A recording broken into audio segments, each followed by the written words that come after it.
Salut mes amis, bienvenue dans cette nouvelle vidéo de Café du Dimanche où nous parlons toutes les semaines de l'économie, de la bourse, des investissements. Nous faisons un point sur les opportunités qui se présentent actuellement sur les marchés financiers.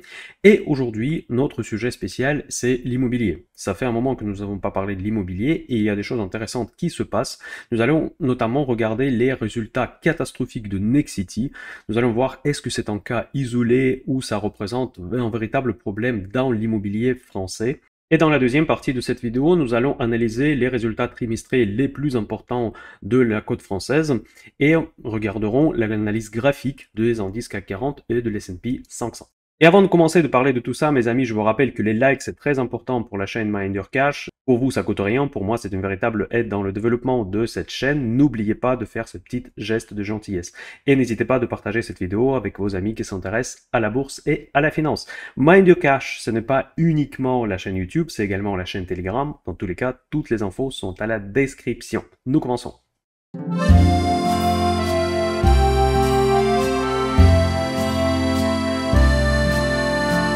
J'ai pas mal hésité avant de faire cette vidéo parce que j'ai une idée de vous faire une présentation du marché japonais. Dites-moi dans les commentaires si ce sujet vous intéresse. J'ai lancé d'ailleurs un sondage sur Telegram, mais je suis toujours pas certain parce que c'était un peu 50-50 la répartition des voix.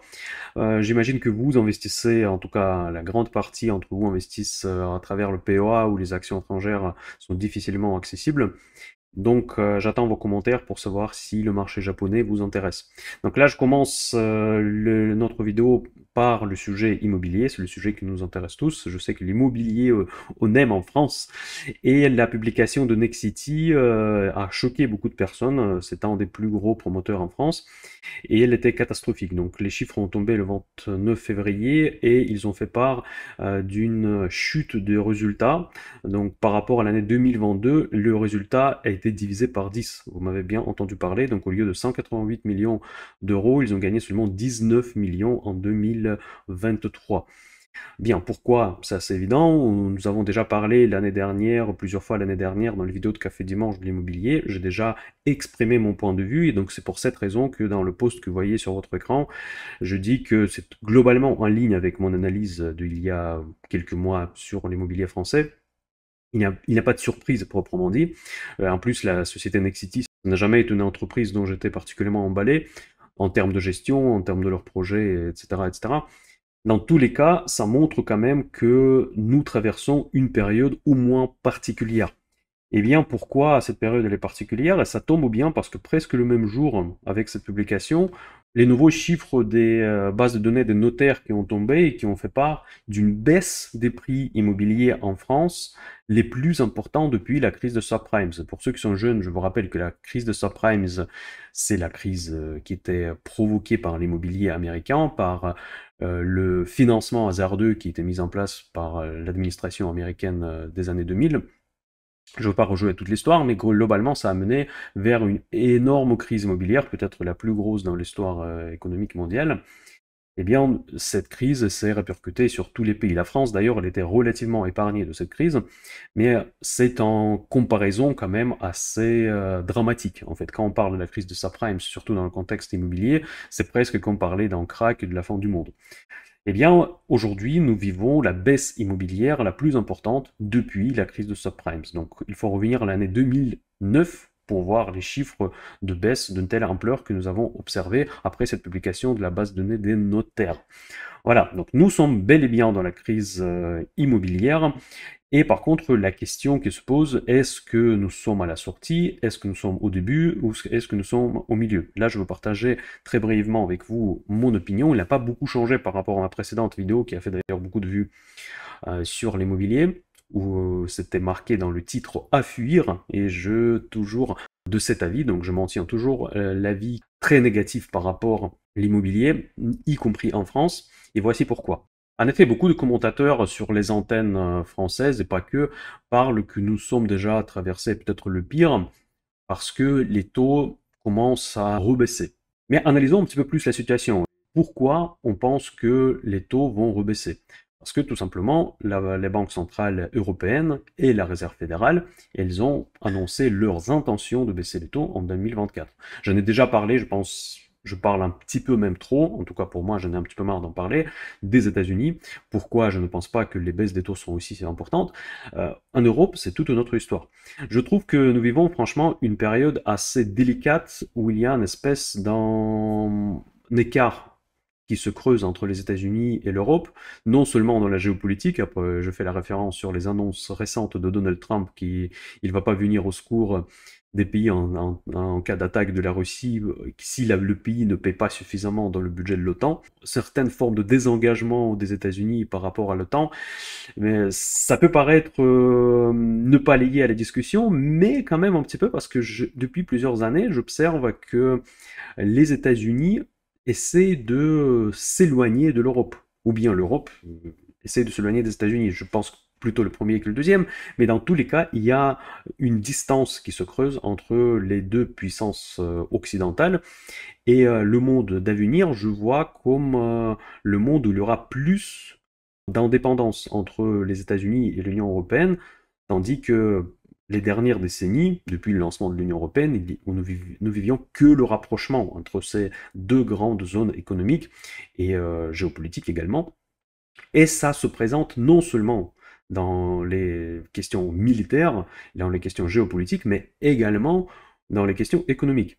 Parce que nous vivons depuis longtemps la grosse décorrélation en termes de croissance économique aux États-Unis et en Europe. L'Europe, soit elle était molle en termes de croissance, soit elle était en récession. Tandis que les États-Unis ont passé par une phase de récession très courte, mais globalement, l'économie américaine, elle est restée en croissance, voire très forte croissance. On parlait même parfois d'un boom économique. Certes, il y a certains chiffres de l'emploi, notamment, qui se sont améliorés en Europe depuis la crise Covid. La crise Covid, en fait, quelque part, elle fausse les statistiques parce qu'il y a eu un arrêt de l'économie, évidemment. Après, il y a eu une période de reprise. Donc ça fait montrer une activité économique soutenue, mais ça c'était évidemment par rapport à la base de comparaison qui était très faible pendant le Covid. Mais aujourd'hui, nous revenons plus ou moins à la normale et nous vivons que les États-Unis affichent les taux de croissance bien plus élevés que l'Europe. Ça a forcément de l'incidence sur la politique des taux. Donc la politique des taux d'un pays qui croît vite ne peut pas être la même que dans un pays qui est en récession. Et donc si on ne prend pas les pays mais les zones économiques, les États-Unis et l'Europe, nous observons une situation suivante, que la croissance aux États-Unis est là, l'Europe elle est en récession ou bien en croissance molle, et pourtant dans les deux zones économiques, les taux directeurs ont été remontés suite à la croissance de l'inflation et dans le contexte de la lutte contre cette inflation. Aujourd'hui, nous arrivons au moment où l'inflation a été maîtrisée, je ne dis pas qu'il a été vaincu, nous avons toujours une inflation assez importante, mais par contre, chaque banque centrale devrait prendre la décision qu'est-ce que je fais après. Et donc, il y a des fortes chances que l'Union européenne prend la décision de baisser les taux pour contrer la récession, pour ne pas rentrer dans cette récession. En revanche, aux États-Unis, pour moi, il n'est pas du tout clair qu'ils vont passer à la baisse des taux à partir de l'année 2024. Je ne parle pas d'une baisse des taux symbolique, tout simplement pour rendre les paroles de Jerome Powell crédibles, mais je parle d'une baisse des taux significative de façon qu'elle impacte l'économie réelle. Je ne pense pas qu'il y aura un inversement de la politique des taux aux États-Unis. En revanche, en Europe, c'est tout à fait possible parce qu'il faut redémarrer l'économie européenne. Et donc, dans ce contexte, les commentateurs qui analysent le marché immobilier, ils parlent qu'éventuellement, on est passé le pire parce que la crise immobilière que nous avons vécue l'année dernière, elle était directement liée à la hausse des taux. Eh bien, il n'y a pas que ça. À part la hausse des taux, il y a également aussi les autres facteurs. Des taux, évidemment, pratiquement tous, la grande majorité de personnes passent par le financement bancaire pour acheter de l'immobilier. Évidemment, les taux, c'est le sujet central, mais il y a aussi le niveau des prix qui ne s'est pas corrigé encore suffisamment pour que les projets immobiliers deviennent rentables. Quand je parle de projets immobiliers rentables, ce ne va pas forcément dire que je parle uniquement des projets locatifs. Donc, parfois, on est dans une confusion qu'il y a évidemment le marché locatif et le marché des résidences principales, mais quand on achète la résidence principale, c'est également aussi le projet où on réfléchit à la rentabilité. Pas tous le font, mais en tout cas, beaucoup de personnes comparent l'option de louer par rapport à l'option de l'acheter. Donc c'est également le calcul financier, même évidemment quand il s'agit de la résidence principale, on a beaucoup plus des aspects subjectifs qui affectent notre décision finale. Eh bien, Aujourd'hui, nous sommes dans la situation que le calcul financier n'est pas en faveur de l'achat, quel que soit votre projet, l'investissement locatif ou bien la résidence principale. Parce que d'un côté, si vous voulez acheter dans les secteurs qui sont prisés, même pas forcément prisés, mais en tout cas les secteurs qui sont recherchés et dynamiques, vous n'allez pas avoir la baisse des prix suffisante pour contrer déjà la hausse des taux et encore pour que vous puissiez faire entrer les échéances de vos prêts dans votre budget personnel. Mais aussi, il y a des nouvelles normes qui sortent, et en plus là, on n'a aucune maîtrise dessus, par rapport aux économies énergétiques. Parce que toutes ces DPE qui sont revisées à chaque fois par les gouvernements français afin que les logements deviennent plus propres de point de vue de l'écologie, ce qui est une démarche positive, mais en tout cas, c'est une démarche qui entraîne, qui impose des travaux très lourds et très coûteux à des nouveaux acquéreurs. Donc, je pense que tout le monde en avait déjà entendu parler que certains biens, là par contre, s'il s'agit uniquement de marché locatif, vont complètement sortir du marché locatif à cause de non-respect de ces nouvelles normes. Et pour les remettre aux normes, il faut forcément faire les travaux dans un contexte où l'inflation est au maximum, où les prix pour les matières premières, pour la main-d'œuvre, a augmenté énormément, et donc forcément, ces coûts de travaux font peur à des futurs investisseurs. Donc pour moi, ces phénomènes, ils sont toujours présents, même si on va observer une certaine baisse des taux en Europe, et encore, ce n'est pas encore un sujet sûr, on va quand même avoir toujours les freins macroéconomiques envers l'achat de l'immobilier. Voilà, c'est ça pour moi le contexte général. Je pense que nous sommes toujours dans la crise. Je ne pense pas qu'on va sortir cette fois aussi rapidement. L'année 2008-2009, pendant la crise de subprime, c'était un choc. C'était un choc qui a fait chuter l'immobilier dans beaucoup de pays au monde. Mais par contre, dès que les banques centrales sont ressorties leur bazooka, elles ont commencé à imprimer de l'argent à gauche à droite, on est très vite ressorti de cette crise. Aujourd'hui, on n'est pas dans cette situation-là. Personne ne s'attend à une nouvelle bazooka, notamment en Europe. Eh bien, nous allons rester dans cette situation molle et les prix immobiliers peuvent glisser d'une année à une autre, encore, encore, encore, jusqu'à atteindre un tel niveau que les investisseurs et les acquéreurs vont trouver ces prix intéressants de point de vue purement financier afin de soit préparer sa retraite, soit d'investir, soit d'acheter sa résidence principale. Voilà, ça c'est ce que concerne la partie macroéconomique. Maintenant, nous allons passer au sujet plus boursier. Bon, sans surprise, nous allons commencer par l'action Nexity parce que c'est elle qui a fait le buzz sur les marchés. De point de vue fondamental, en fait, il faut tout revoir après cette publication, bien évidemment, parce que déjà, l'entreprise elle a annoncé la suppression des dividendes, et cette valeur, elle faisait partie des portefeuilles de dividendes, les fameux portefeuilles rentiers en bourse. Eh bien, là, j'aimerais bien faire une petite parenthèse philosophique, c'est que les dividendes, c'est pas une panacée, en fait. Franchement, si votre stratégie, c'est de chercher les dividendes, il faut que vous ayez beaucoup plus prudent que juste dénicher les valeurs qui versent le dividende le plus élevé et acheter ces valeurs. Donc le dividende, ça doit être corrélé par rapport à la prospérité d'une entreprise. Je vais prendre un exemple, par exemple l'action comme Nexity, où il y en a beaucoup d'autres, comme ça, qui versent des dividendes riches par rapport au Total Energy. Par exemple, Total Energy, il y a une structure de dividendes très avantageuse pour un actionnaire. Donc ils permettent, ces structures leur permettent de verser un dividende très élevé grâce à leur profit de pétrole conventionnel, de pétrole à l'ancienne si vous voulez, qui assure les dividendes. En fait, tous leurs investissements dans le gaz, dans le LNG, dans les énergies renouvelables, ça c'est les activités d'avenir. Mais en tout cas, le dividende est garanti par l'activité historique qui n'est pas partie pour s'arrêter demain. Donc là, c'est ce qu'on appelle le dividende pérenne. Après, il y a des entreprises qui versent des dividendes qui sont supérieurs à leurs profits en empruntant de l'argent. Donc je n'ai pas trop suivi l'action Nexity, mais je ne serais pas étonné que si c'était le cas, on va le voir tout à l'heure ensemble. Et en tout cas, les entreprises qui versent les dividendes supérieurs à leurs résultats, on peut regarder notamment le ratio payout ratio. S'il est supérieur à 100%, dans ce cas-là, c'est vraiment une entreprise qui a un problème pour payer le dividende, et dans la durée, ils ne peuvent pas le maintenir. Après, il y a des cas particuliers, bien évidemment, parce qu'il y a une entreprise qui peut traverser une période difficile, de passer avec un payout ratio à 150, voire 200%, parce qu'ils savent que d'ici il y a 1 an ou 2 ans, l'activité va revenir à la normale, notamment pendant le Covid, nous avons vu souvent les cas de figure comme ça. Dans ce cas-là, effectivement, on peut accepter une certaine exubérance en termes des ratios, comme payout ratio ou bien cash flow to dividend. Tout ce que je veux dire, c'est que quand vous analysez les entreprises, et si votre objectif c'est de percevoir les dividendes, regardez avant tout la pérennité des dividendes. Vous allez voir que tout de suite, la plupart des valeurs à fort dividende vont partir de votre screener. Et après, dans ces valeurs-là, il faudra faire un choix éventuellement des entreprises qui versent le plus de dividendes que les autres. En regardant aussi, est-ce que cette dividende élevée n'est pas liée à l'absence des projets, à l'absence des idées, etc., etc. Que les dividendes, en fait, c'est l'argent que l'entreprise décide de payer à ses investisseurs quelque part pour les retenir. C'est ça qui est très important à comprendre, que le dividende, ça ne veut pas forcément dire que c'est un bon signe.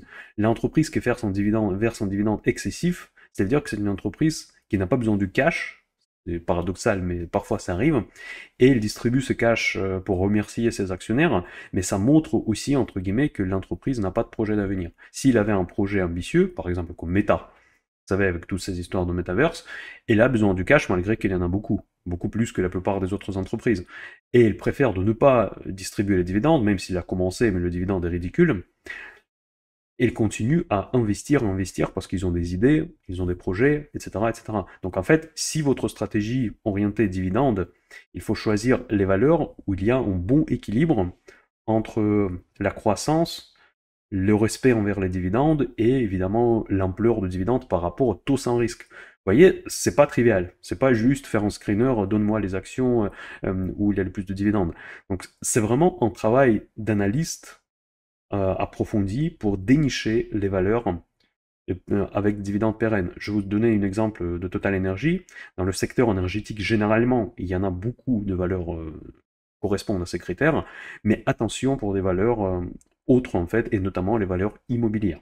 Donc regardons vite fait le Nexity, ça risque de ne pas être valable parce que certains chiffres ne sont pas encore représentés dans les screeners. Donc là, je vois déjà que décembre 23 ici avec Investing est montré. Donc là, on voit qu'il y a une EBITDA qui chute de décembre 21 de 406 millions à 64 millions seulement. Nous constatons une baisse très significative au niveau des revenus. Nous avons eu une discussion sur Telegram par rapport à Nexity, c'est une foncière cotée, donc REIT, parce que pour les REIT, on ne peut pas appliquer les mêmes ratios que pour les entreprises classiques. Eh bien, c'est un peu compliqué parce que non, la réponse officielle que Nexity, c'est un promoteur, ce n'est pas une foncière cotée, il n'a pas de statut de foncière cotée. Mais en revanche, le secteur est le même. Et le secteur des REIT, des foncières cotées, il est sensible au même phénomène auquel sensible la société Nexity. Donc on ne peut pas dire que c'est le même secteur, mais on peut dire que ce sont des secteurs où il y a une très forte corrélation. Et bien, par exemple, les nouvelles normes énergétiques, ça va concerner à la fois et les locataires, en fait, les propriétaires des parcs immobiliers comme les foncières cotées, mais aussi ça va concerner les promoteurs. Mais ça va un petit peu plus loin que ça. Par exemple, il y a quelques années, bon, il y a même pas mal d'années, Klépierre, elle souhaitait d'acheter Nexity. Il y a parfois des liens capitalistiques entre les foncières cotées et les promoteurs. C'est un petit peu comme si je vous dis, vous savez, vous voulez investir dans l'immobilier, mais vous êtes maçon. Évidemment, maçon, il a des atouts pour investir dans l'immobilier parce qu'il peut construire la maison ou l'appartement lui-même. Évidemment, il peut la mettre en location par la suite. Et donc, vous voyez que les secteurs de foncière cotée, finalement, ça se rapproche. Si le promoteur immobilier se met à louer les biens qu'il lui-même a construits, il devient en quelque sorte une foncière cotée. Mais dans tous les cas, les phénomènes des amortissements, c'est ça qui diffère de manière très significative la comptabilité des foncières cotées par rapport aux autres. Ce phénomène, il est applicable également pour les entreprises comme Nexity. Tout ce que je veux dire que même sans être une foncière cotée, elle est quand même un tout petit peu. Donc les ratios classiques, si on regarde comme si c'était une entreprise classique, donc PE ratio il est très bas, ce qui est normal. Price to sales, il est quasiment à zéro, mais ça, c'est après la chute de publication. Vous voyez que le jour après cette chute, nous voyons que l'action continue à chuter. Hein. Il perd encore 4% après avoir perdu 25%. Donc c'est vraiment de la folie. Ça ressemble un petit peu à des mouvements de marché quand il s'agit de, envie de dire, des faillites, mais presque. Donc là, on va à des marges, mais tous ces chiffres-là, il faudra les remettre en cause après cette publication catastrophique.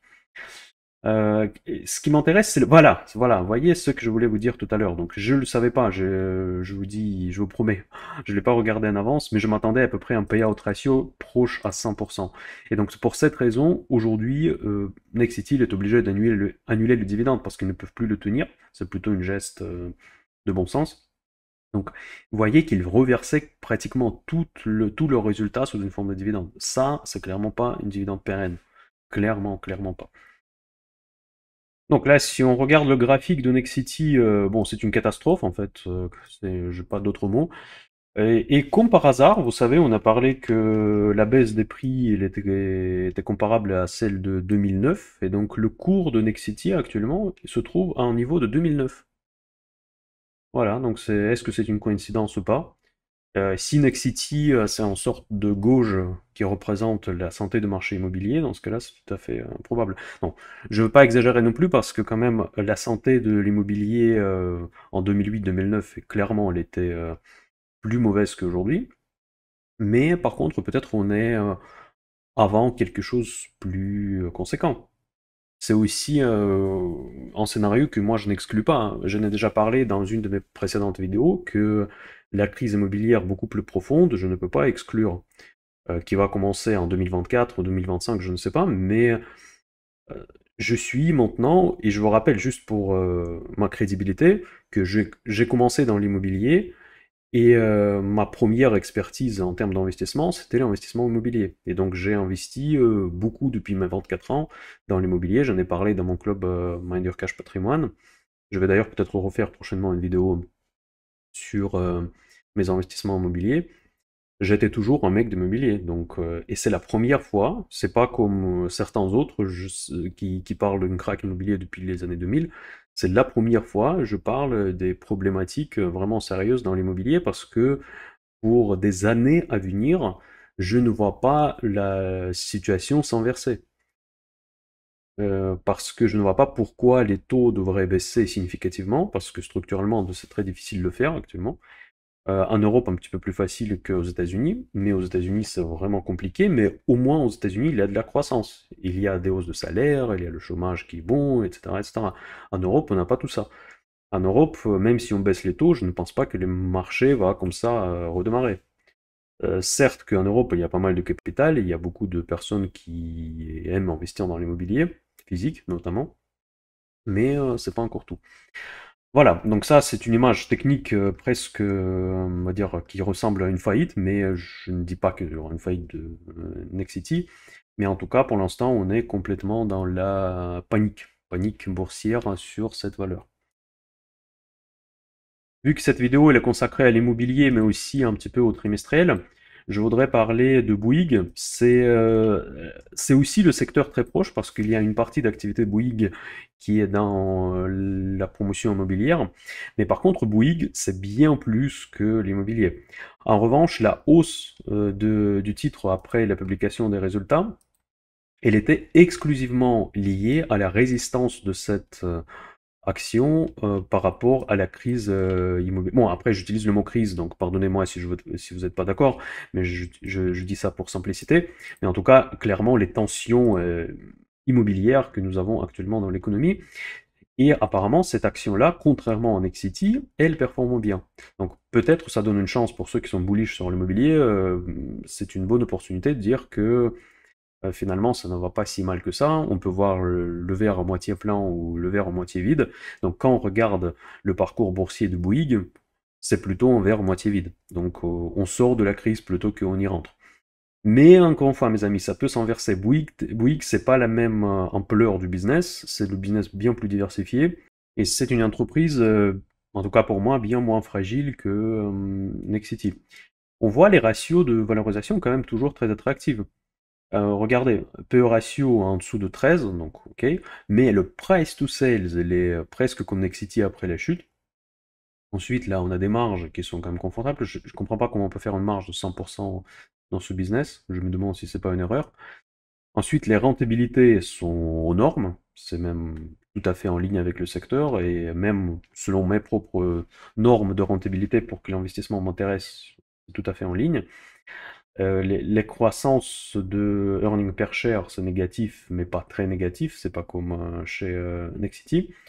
Croissance de chiffre d'affaires, il est là, mais par contre, n'oubliez pas, encore une fois, il n'y a pas que de l'immobilier dans Bouygues. On sait tous qu'il a le télécom, c'est certainement pas la télécom qui la vache à lait.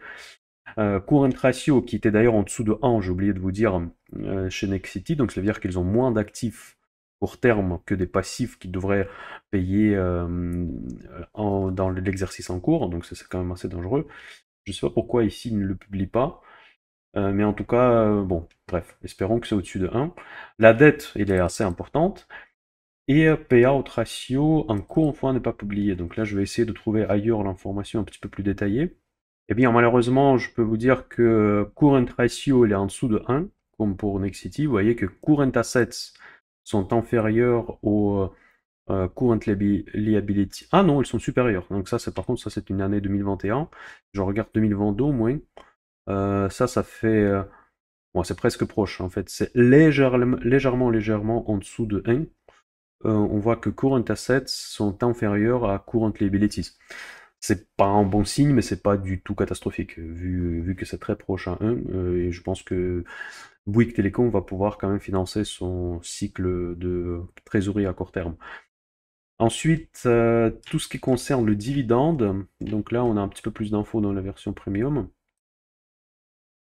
Bon, payout ratio, encore une fois, n'est pas publié. C'est ouais, quand même très pénible. Mais le dividende au cours actuel est les de 5,2%, ce qui est quand même assez intéressant.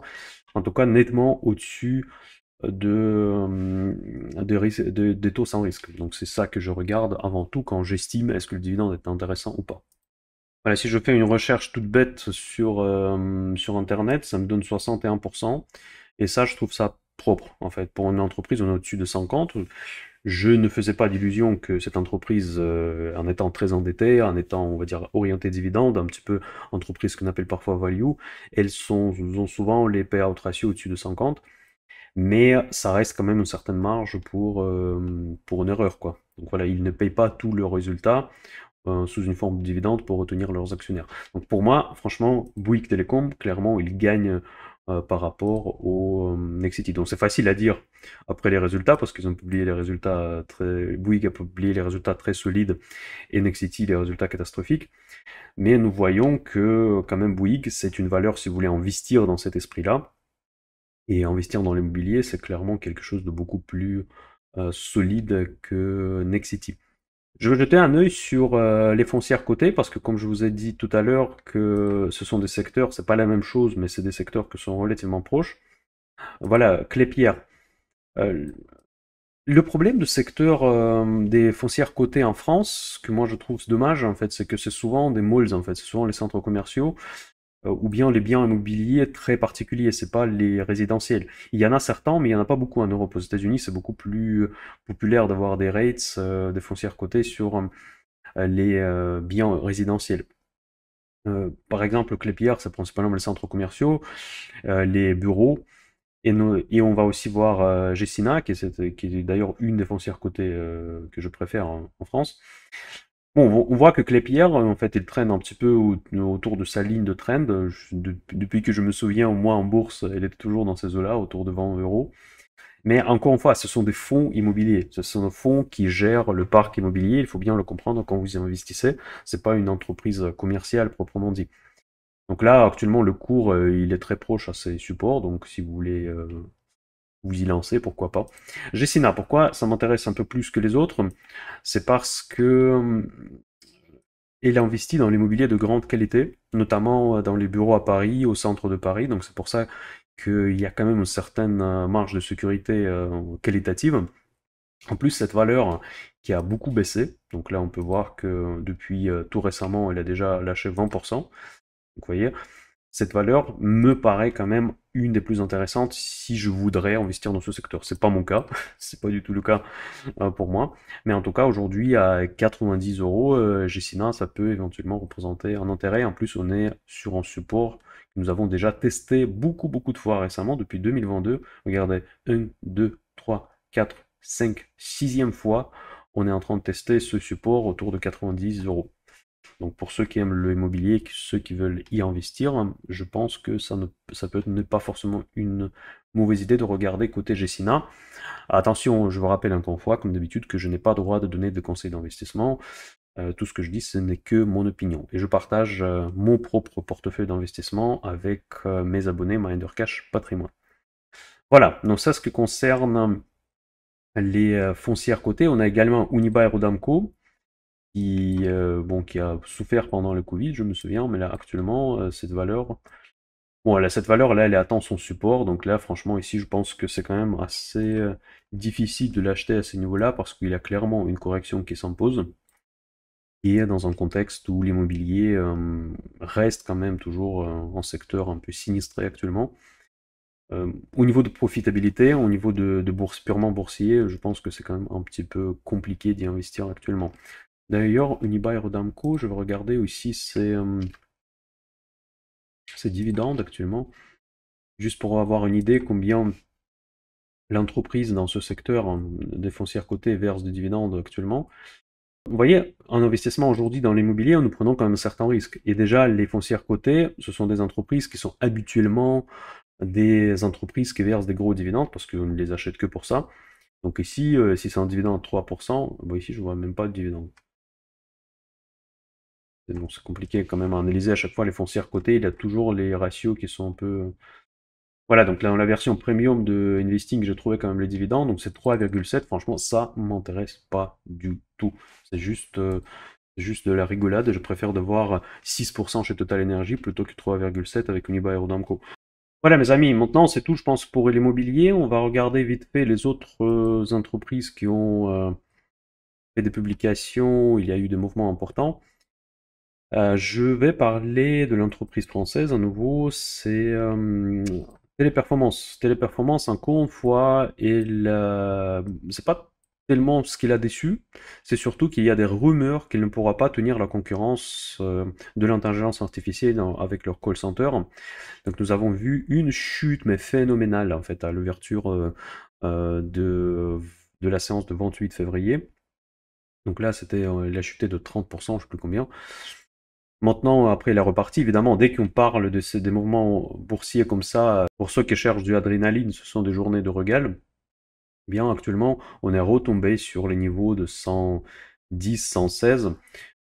Ce qui est vraiment quand même dommage parce que l'entreprise a ses plus hauts, elle est à 350. Donc imaginez les gens, les particuliers qui ont investi ici à 350, parce que à ces niveaux-là, cette entreprise, elle prétendait d'être une entreprise de croissance, une entreprise qui se mettait sur le metaverse même carrément. Donc et dans toutes les médias, les journaux financiers français, quand on parle de valeurs de croissance, chaque fois c'était les performances qui ressortaient. D'ailleurs, j'ai jamais compris pourquoi, mais bon, c'est vrai qu'il y a des technologies, mais bon, c'est pas une société de haute technologie. Et aujourd'hui, le marché, il est arbitré. Il est arbitré, malheureusement, pour les actionnaires de Téléperformance, qui est technologique, qui n'est pas. Et les véritables questions qui se posent, comment elles vont survivre avec le déploiement de l'intelligence artificielle. Ça sert absolument à rien aujourd'hui de regarder les ratios.